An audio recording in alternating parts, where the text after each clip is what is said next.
आज एक और महत्वपूर्ण विषय पर हम लोग बात करेंगे। यह चर्चा तो हम लोग करते रहे हैं और जीत के बाद भी, जीत के पहले भी, कि इंडिया गठबंधन क्यों जीतने वाला है और कैसे जीता, और वो बातचीत सच भी हुई और उसकी भी समीक्षा एक तरह से हुई कि इंडिया गठबंधन जीता क्यों, लेकिन भाजपा हारी क्यों, इसके बारे में आज हम लोग बातचीत करेंगे। पार्टी के लोग भी, भाजपा के लोग भी समीक्षा कर रहे हैं इसकी। नीचे के कैडर का कुछ कहना कुछ और है, और जो शीर्ष नेता जैसे हिमंता बिस्वा शर्मा सहित जो बाहर से यहाँ आए थे, उन नेताओं ने समीक्षा बैठक में दूसरी बातें कही। कुछ और पार्टी के अंतर्कलह को, या ये कि सामाजिक समीकरण को जो होना चाहिए था, माने सोशल इंजीनियरिंग जिसको वो लोग कहते हैं, वो ठीक से नहीं हो पाया। ये वो ईमानदारी से वो लोग समीक्षा अभी भी नहीं कर रहे हैं और कारणों को समझने की कोशिश नहीं करना चाहते हैं, कर रहे हैं, क्योंकि वो चाहते ही नहीं ईमानदार समीक्षा और कारणों की पड़ताल। वो तो यहाँ नए मुद्दे गढ़ना चाहते हैं और उसके हिसाब से, अपने हिसाब से, यानी कि जो यहाँ का जो स्थानीय मुद्दा था झारखंड का, उसमें उन मुद्दों के बारे में अभी भी, जैसे सरना कोर्ट के बारे में क्या उनका राय है या भविष्य की योजना क्या रहेगी, जैसे लैंड बैंक के बारे में वो क्या सोचते हैं, भूमि अधिग्रहण कानून जो संशोधन हुआ था, उसकी जगह अपना जो कानून बना के यहाँ लागू कर दिए, उसके बारे में उनकी क्या राय है, या वो उसके बारे में क्या करने वाले हैं। बेरोजगारी यहाँ जो है हर तबके में, उसका वो क्या करने वाले हैं। जल जंगल जमीन के बारे में उनकी क्या समझ है, वो क्या करेंगे, इसको बचाएंगे कैसे या बचने देंगे कैसे, ये सब कुछ नहीं है। हालांकि बाबूलाल मरांडी जी जल जंगल जमीन की बात एक बार फिर उठाए थे, उनका एक वक्तव्य देखने में आया, लेकिन अभी भी वो लोग सांप्रदायिकता वाला मसला को ही यहाँ मुद्दा बना के काम करना चाहते हैं। आगे का रणनीति भी उनका वही है, वही खुलेआम वो कह रहे हैं इस बात को। और इसकी वजह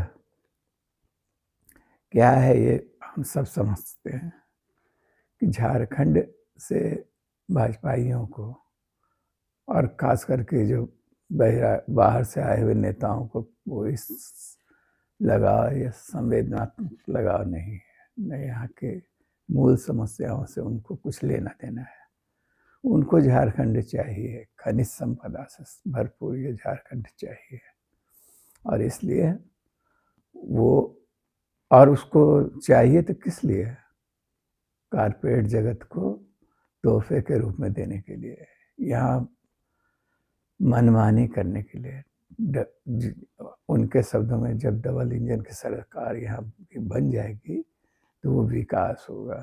और विकास कैसे होगा, कारपोरेट जगत को यहाँ के खनिज संपदा, वन संपदा, यहाँ के पानी का इस्तेमाल छूट कर मुफ्त में लूटने करने की छूट उनको मिल जाएगी, इसी से विकास होगा उनके समझ से। तो ये तो है उनका हिडन एजेंडा, तो इसलिए वो इस तरह का कोई वादा कर ही नहीं सकते। तो वो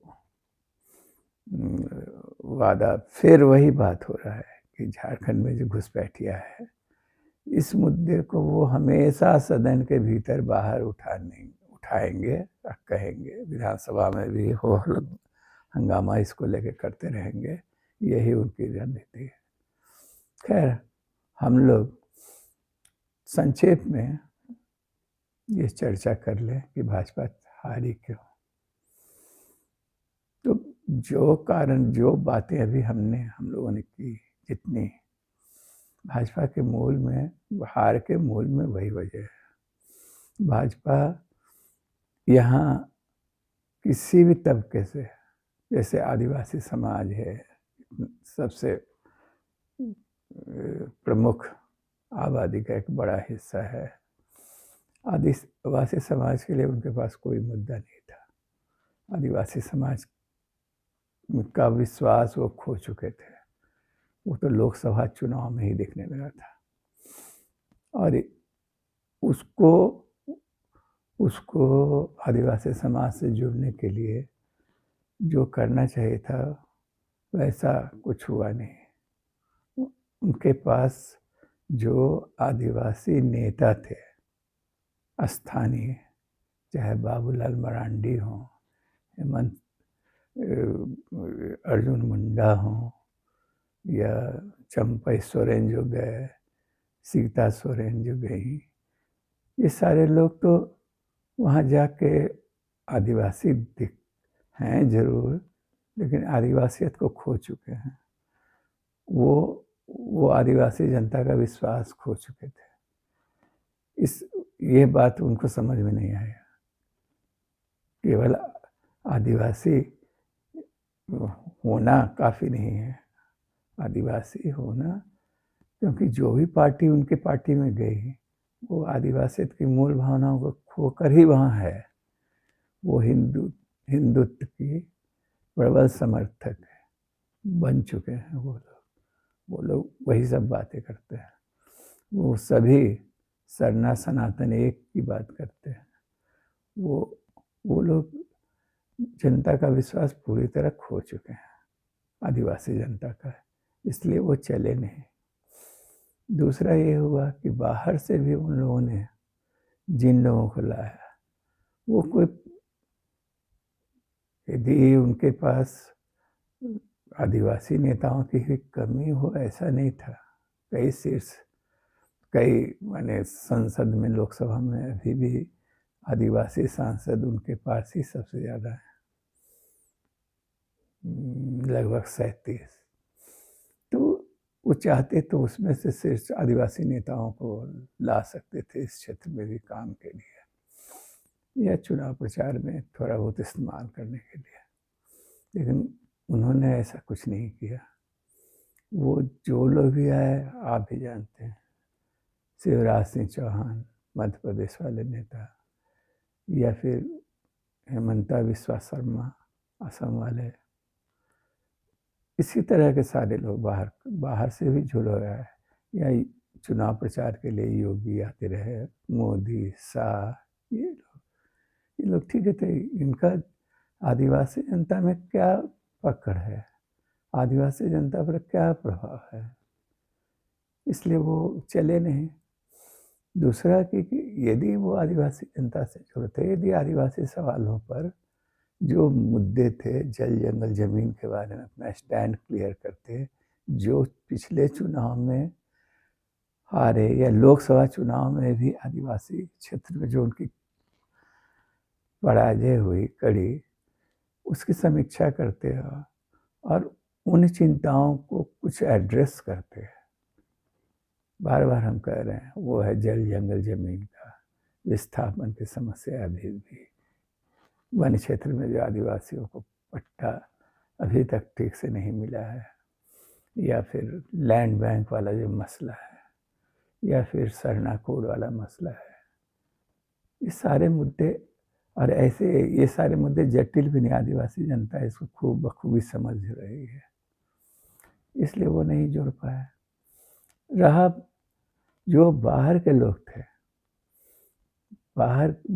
जो बहिरागत यहाँ हैं, ठीक है, उसमें भी एक जमात ऐसी है जो अंधभक्त है उनकी, हुल्लड़ पार्टी कहिए आप उसको, धर्म के नाम पर, यानी समाज का वो तबका जिसको करना धरना कुछ नहीं है, वो केवल इसी तरह के मुद्दों से जुड़ता है और हिंदुत्व को लेकर या इस तरह के जो थोथले सांप्रदायिक मुद्दे हैं उनसे जुड़ता है। जय श्री राम का नारा लगाता है बुलंदी से, मजबूती से। इसी तरह का वो एक छोटा सा तबका उनके साथ था, उनके पास है, अभी भी रहेगा भी। लेकिन बहिरागतों में भी जो लोग हैं वो अंदर से तो समझ रहे हैं कि उनके यहाँ घर में जब बेरोजगार युवक बैठा है उसके लिए इस पार्टी के पास कुछ है नहीं। उनके बच्चे कैसे नौकरी पाएंगे, रोजगार की चिंता जो है सबसे प्रमुख, वो तो देख रहे हैं पढ़ा लिखा तबका जो है। इसलिए उसमें उतना वो लोग भी खुल के भाजपा के साथ नहीं रहे। शहरी वोटों में, शहरी क्षेत्र में जो वोट का प्रतिशत कम रहा, इसकी एक प्रमुख वजह ये रही। तीसरा कारण ये रहा कि वो एलायंस जो बना है वहाँ वो बच्चा खा गए, जिसको कहते हैं कि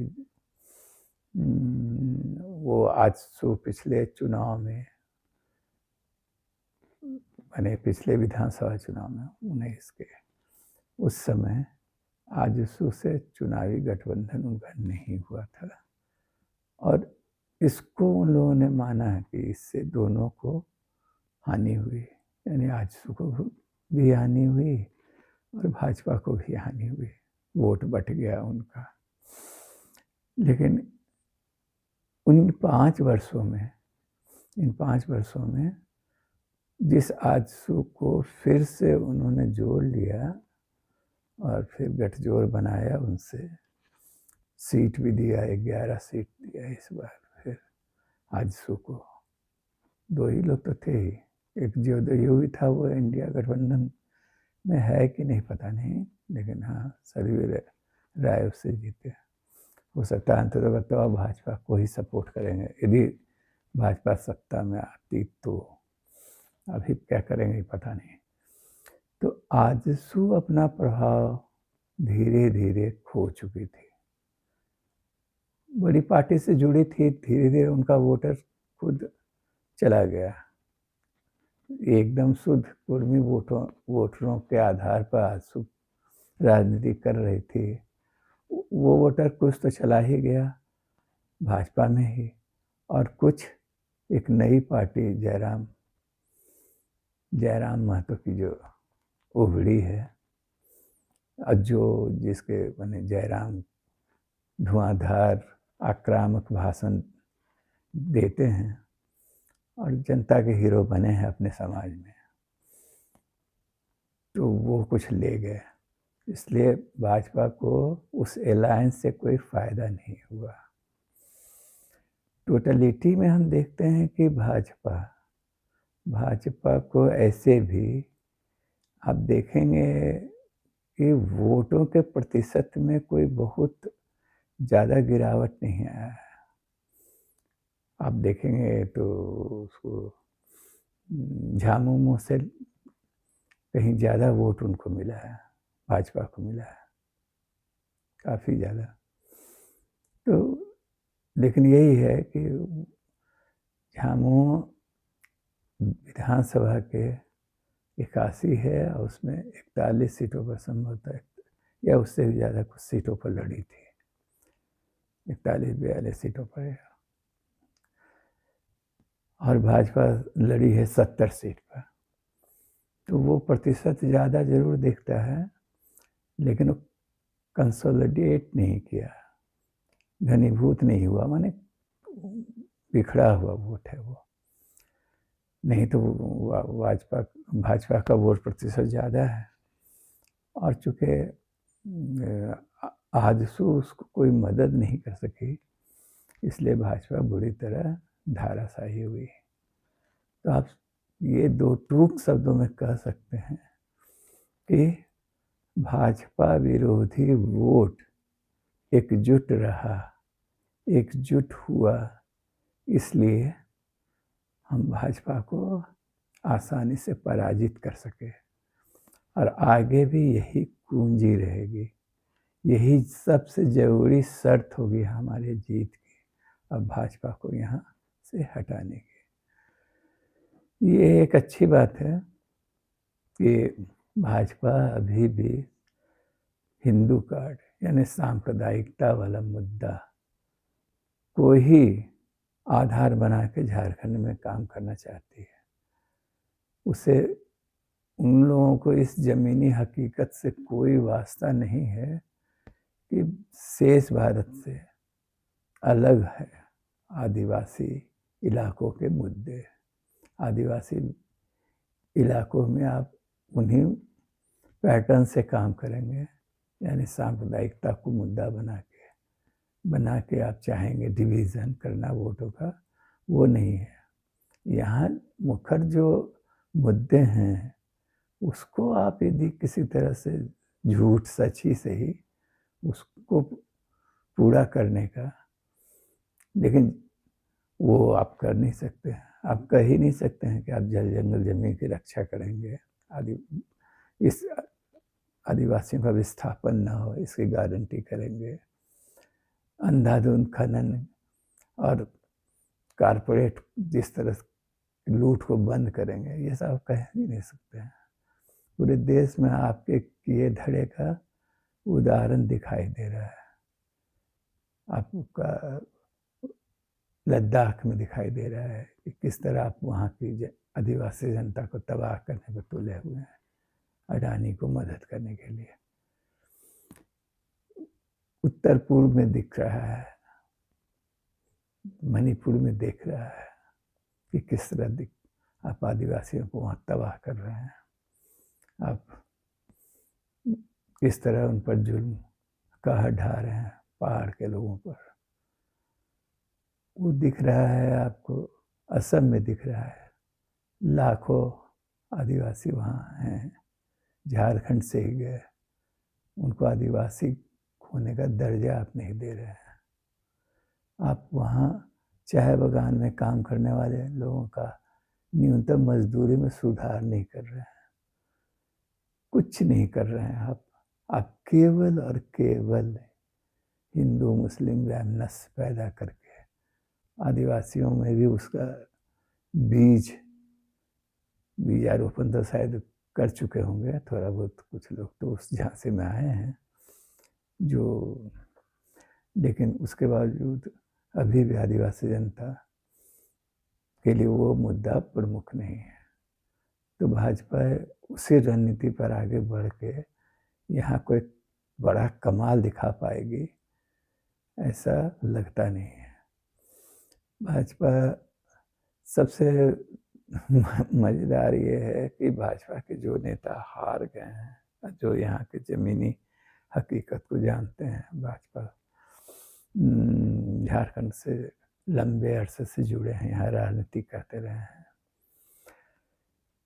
चाहे बाबूलाल हों, चाहे आपके अर्जुन मुंडा हों, या फिर चंपई सोरेन जिनके बारे में चर्चा होता है कि वापस आ जाएंगे यहाँ में फिर अपने पुरानी जगह पर। इन लोगों के पास भी और कुछ है नहीं, ये लोग वही भाषा अभी भी बोल रहे हैं, थोड़ा बहुत छीटा लगाते हैं कि ठीक है जैसे बाबूलाल बोल दिए जल जंगल जमीन की लड़ाई।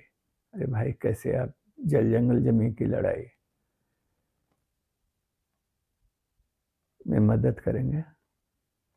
लोग देख नहीं रहा है मध्य प्रदेश में क्या हो रहा है, लोग देख नहीं रहा है छत्तीसगढ़ और हसदेव के जंगल में क्या हो रहा है, लोग देख नहीं रहा है वेदांता किस तरह नियमगिरी को तबाह करने पर तुली हुई है।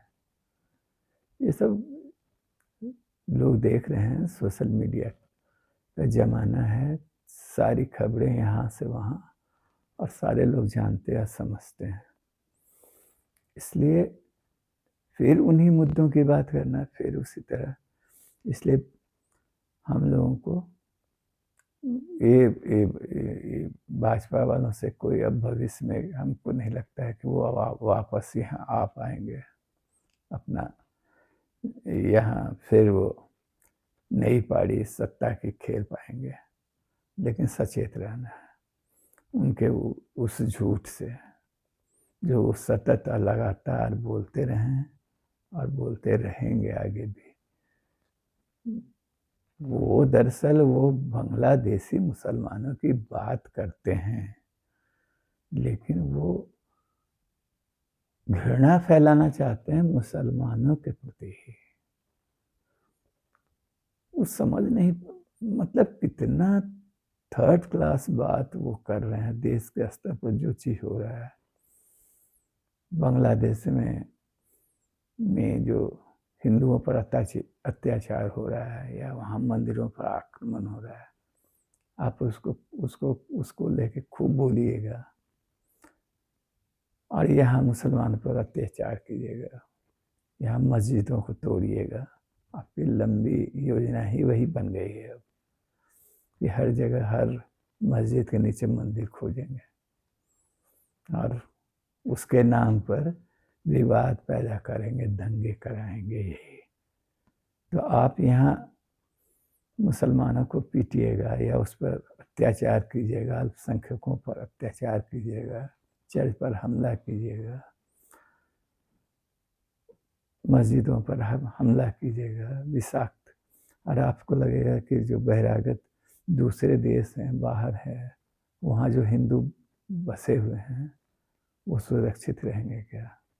यदि हिंदुओं पर कहीं भी अत्याचार होगा तो उसकी वजह ये भाजपाई ही हैं, ये संघी दिमाग के लोग ही हैं। यह अलग बात है कि इनके लिए तो दोनों हाथ में लट्टू है। यदि वहाँ बांग्लादेश में भी हिंदू पिटता है या मस्जिद मंदिरों पर को तोड़ा जाता है या पुजारियों को गिरफ्तारी होती है, तो इस तरह का वातावरण जो बनता है उसको भी इनकैश करेंगे वो हिंदुस्तान में कि देखो वहाँ कितना अत्याचार हो रहा है हिंदुओं पर। और दूसरी तरफ यहाँ मुसलमानों को बांग्लादेशी घुसपैठियों के नाम पर, या जो नया चला है कि भैया जो मुगल पीरियड में यहाँ जो मुसलमान आए थे उन लोगों ने बहुत अत्याचार किया था, यहाँ के मंदिरों को तोड़ तोड़ कर उसी के अवशेष पर मस्जिद बनाया था। इस मुद्दों को जगा के और विषाक्त करना वातावरण, और भी हथकंडे हैं। तो इनके हाथ में दोनों हाथ में लड्डू है। यहाँ मुसलमानों पर अत्याचार करेंगे तो भी उनको फायदा होगा।